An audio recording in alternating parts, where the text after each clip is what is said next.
Hey friends, it's me again. You're going to be bored stupid of me soon. I'm just about to start filming the video for this VAX T series upright. This is one of the later VAX uprights. Again, it was one that's been hanging around for ages, but there's one other machine, probably one of the most infamous vacuum cleaners ever made, that I've had for quite some time. I actually just dug it out the garage and checked the postage label. I bought it in February 2011, so I've had it for quite some time.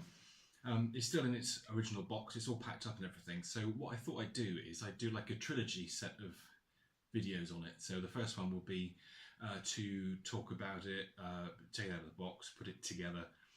The second one will be using it as a normal vacuum cleaner, and the third one will be using it in wet mode.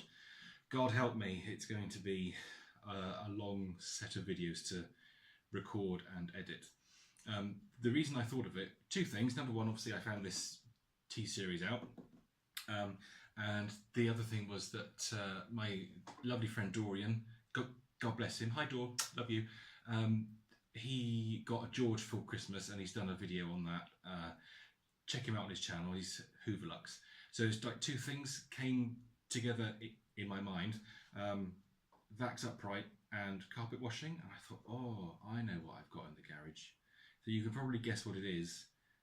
One of the worst vacuum cleaners ever made, but it's definitely worth doing a video series on because they are very, very rare.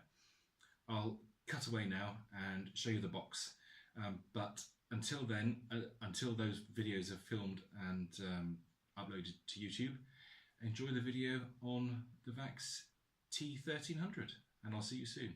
Take care. Okay, are you ready? Are you ready for this? Are you ready to see the horror that's coming up?